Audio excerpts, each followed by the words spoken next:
Halo, Assalamualaikum warahmatullahi wabarakatuh. Bertemu kembali bersama saya, Mrs. Erna, dalam pelajaran bahasa Inggris. Nah, pada kesempatan hari ini, kita akan mempelajari materi baru, yaitu tentang procedure text. Ayo, ada yang tahu nggak apa itu procedure text? Baiklah, mari kita bahas sama-sama ya, apa itu procedure text.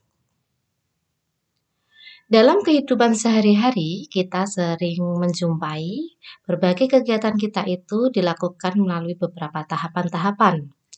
Nah, itulah mengapa kalian harus memahami apa itu yang namanya procedure text, bagaimana cara menggunakannya, bagaimana cara membuat sesuatu, dan sebagainya. What is procedure text? Nah, sekarang pertanyaannya adalah apa itu text prosedur? Procedure text is a kind of text that shows a series of orders of making something, doing something, or getting somewhere. Yang namanya teks prosedur itu adalah sebuah jenis teks yang menunjukkan tentang berbagai urutan, langkah-langkah dalam membuat sesuatu, melakukan sesuatu, mengoperasikan sesuatu, dan sebagainya. Itu yang dinamakan teks prosedur. Apa sih tujuan dari teks prosedur itu? Adapun social function dari teks prosedur adalah to describe something is accomplished through a sequence of action or steps. Jadi, untuk mendeskripsikan tentang sesuatu yang dilakukan melalui beberapa tahapan-tahapan ataupun langkah-langkah. Nah, sekarang apa yang membedakan antara teks prosedur dengan teks yang lainnya? Kira-kira apa? Ada yang tahu tidak? Nah, untuk teks prosedur itu mempunyai struktur adalah sebagai berikut. Yang pertama, goal. Goal atau tujuan. Yang kedua adalah materials. Materials atau bahan-bahan. Bahan-bahan atau alat yang dibutuhkan dalam proses pembuatannya misalkan. Dan yang ketiga adalah steps ataupun langkah-langkah. Bisa juga disebut dengan tahapan-tahapan. Nah, itulah yang membedakan struktur dari teks prosedur dengan teks yang lainnya.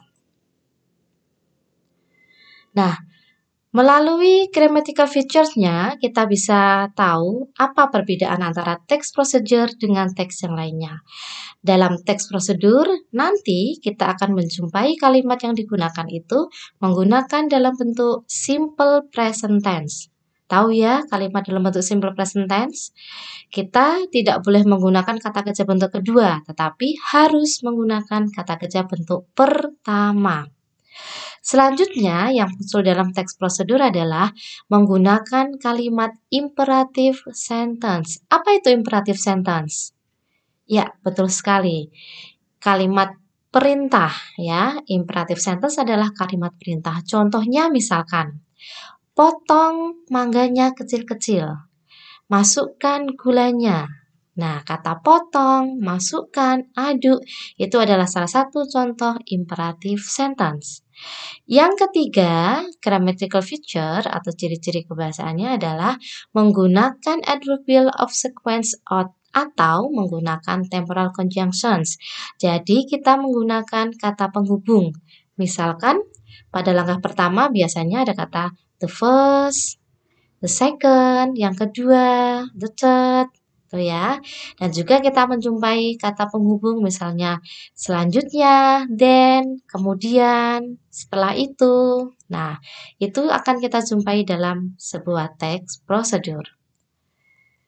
Nah, bagaimana sih contoh dari teks prosedur itu? Mari kita simak baik-baik ya contoh dari teks prosedur. Nah, di sini ada teks prosedur yang berjudul How to Make a Cup of Coffee. Kalau dilihat dari judulnya, maka di sini kita bisa masukkan pada strukturnya adalah goal-nya ya. Kalau ada pertanyaan, apa sih tujuan dari teks tersebut? Kita bisa lihat dari judulnya How to Make a Cup of Coffee. Selanjutnya, struktur yang kedua adalah material and ingredients. alat ataupun bahan-bahannya ya. Kita lihat di sini sudah ada 2 sendok gula, 1 sendok coffee powder, air panas, a cup, dan a spoon, sendok ya. Selanjutnya, struktur yang ketiga adalah steps. Nah, pada step ini kita bisa lihat ada langkah-langkah, ada tahapan-tahapannya. Dari langkah 1 sampai langkah yang kelima. Kita lihat, pada struktur yang ketiga, steps, kita bisa lihat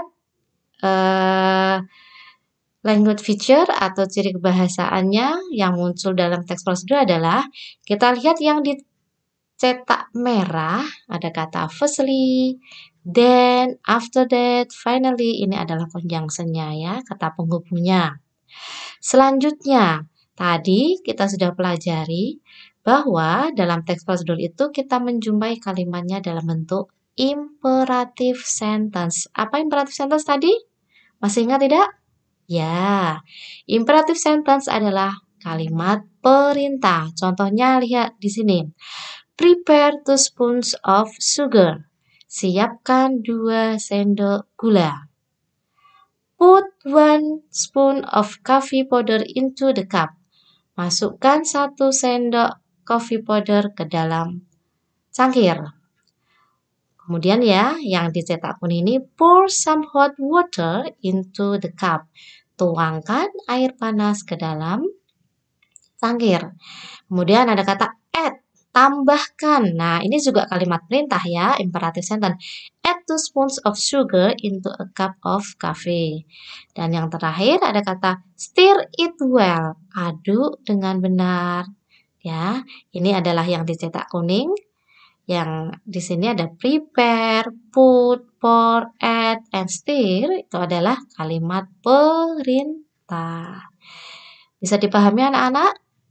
Ya, selanjutnya, it's time to do exercise. Nah, kita lihat. Kita coba belajar ya setelah mendengarkan penjelasan dari Bu Erna.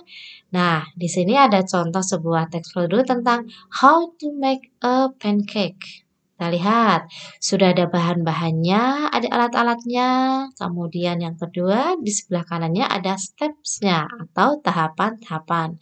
Nah, tugas kalian adalah silakan kalian analisis mengenai language feature atau ciri-ciri kebahasaan yang ada dalam teks how to make a pancake. Manakah kalimat imperatifnya, manakah conjunction, adverbialnya, kata penghubungnya, dan sebagainya. Ya, selamat mencoba. Semoga tidak mengalami kesulitan. Tetap semangat belajar dan jangan lupa berdoa. Thank you. Assalamualaikum warahmatullahi wabarakatuh.